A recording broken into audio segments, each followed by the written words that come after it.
Hello, friends.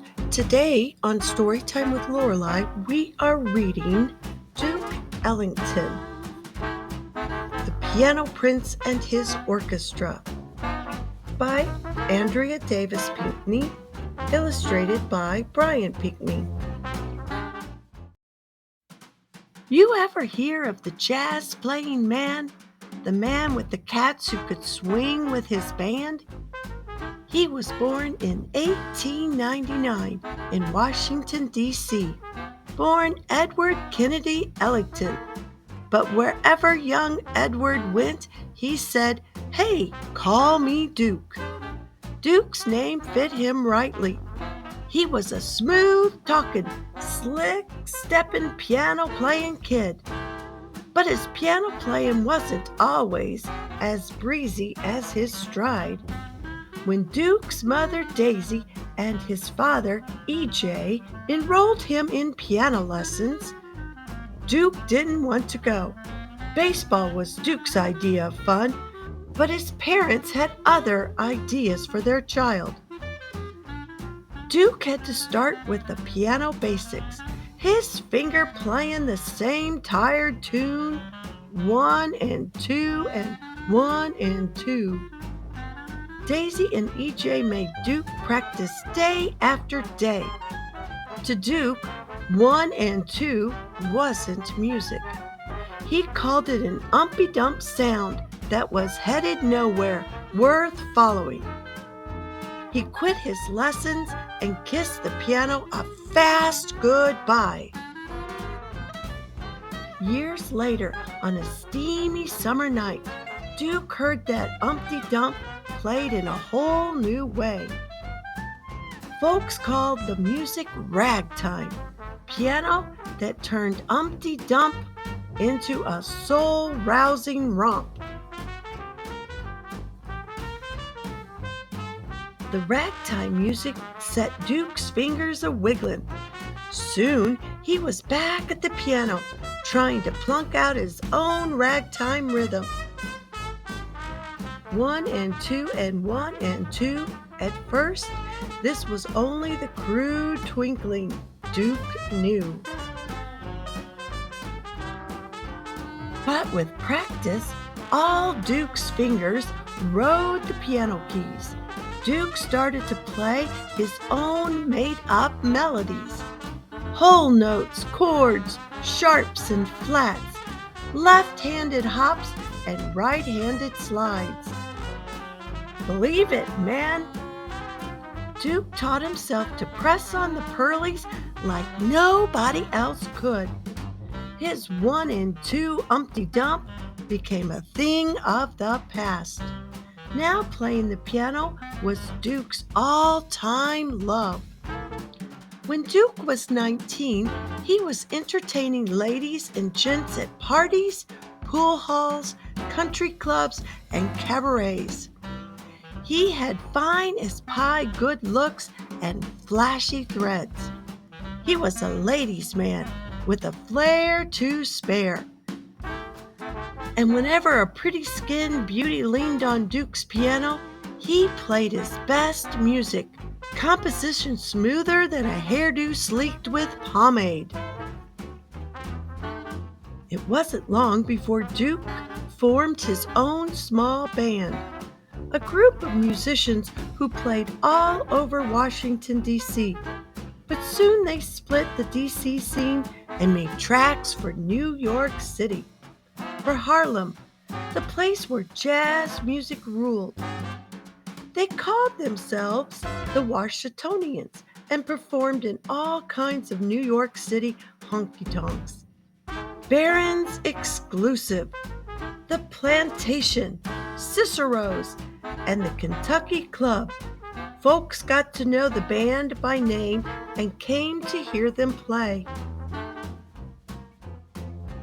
Then, on an autumn day in 1927, Lady Luck smiled pretty on the Washitonians.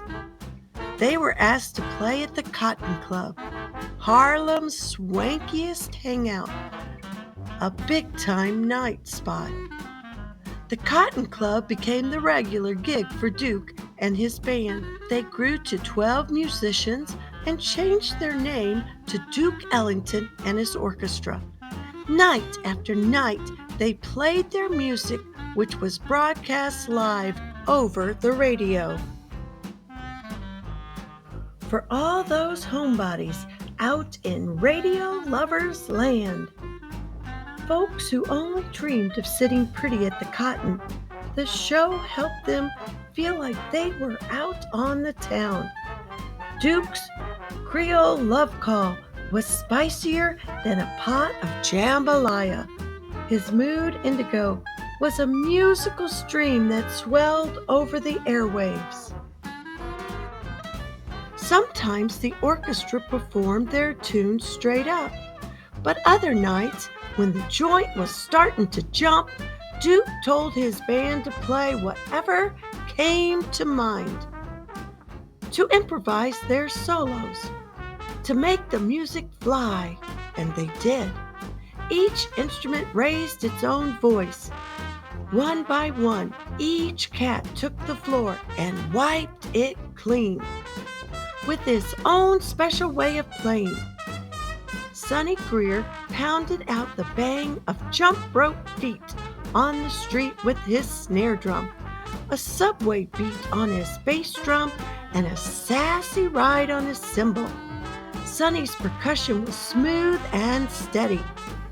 Sometimes only his drumsticks made the music, cracking out the ratty beat of the wood slapping wood. Toby let loose on his sleek brass sax, curling his notes like a kite tail in the wind, a musical loop-de-loop with a serious twist. Last came James Blubber Miley, a one-of-a-kind horn player. He could make his trumpet wail like a man whose blues were deeper than the deep blue sea. To stir up the sound of his low moan horn, Blubber turned out a growl from way down in his throat. His gut bucket tunes put a spell on the room. Yeah, those solos were kicking. Hot Buttered Bop with lots of sassy, cool tones. When the band did their thing, the Cotton Club performers danced the Black Bottom, the Fishtail, and the Susie Q. And while they were cutting the rug, Duke slid his honey-colored fingertips across the ivory 88s. The word on Duke and his band spread from New York to Macon to Kalamazoo and on to the sunny Hollywood Hills. The whole country soon swung to Duke's beats. Once folks got a taste of Duke's soul-sweet music, they hurried to the record stores asking, "Yo, you got the Duke? Slide me some King of the Keys, please. Gonna play me that Piano Prince and his band." People bought Duke's records, thousands of them. In 1939, Duke hired Billy Strahorn, a musician who wrote songs. Billy became Duke's ace, his main man. Duke and Billy worked as a team. Together they composed unforgettable music. Billy's song, "Take the A Train," was one of the greatest hits of 1941. With the tunes that he and Billy wrote, Duke painted colors with his band's sound. He could swirl the butterscotch tones of Tricky Sam's horn with the silver notes of the alto saxophones. And oh, those clarinets! Duke could blend their red-hot blips with the purple dash of brass from the trumpet section. In time, folks said Duke Ellington's real instrument wasn't his piano at all. It was his orchestra. Most people called his music jazz, but Duke called it the music of my people. And to celebrate the history of African American people, Duke composed a special suite he called Black, Brown, and Beige, a suite that rocked the bosom and lifted the soul. Black, Brown, and Beige sang the glories of dark skin, the pride of African heritage, and the triumphs of Black people from the days of slavery to the years of the civil rights struggle. Duke introduced Black, Brown, and Beige at New York's Carnegie Hall, a symphony hall so grand that even the seats wore velvet. Few African Americans had played at Carnegie Hall before. Duke and his orchestra performed on January 23, 1943. Outside, the winter wind was cold and slapping, but inside, Carnegie Hall was sizzling with applause. Duke had become a master maestro. Because of Duke's genius, his orchestra now had a musical mix like no other.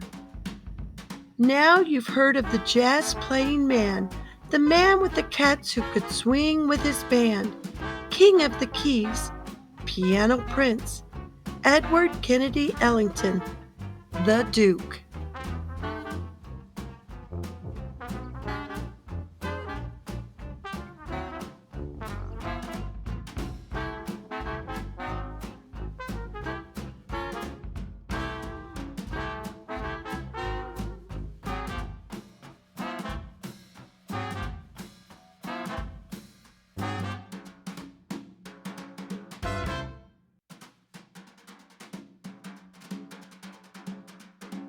Hello friends, I've included some more information on Truly a Duke at the end of this video if you'd like to pause and go over that with your students. I have many other books on the civil rights movement if you would come and take a look at my channel, Storytime with Lorelei. Thanks for listening. Bye for now.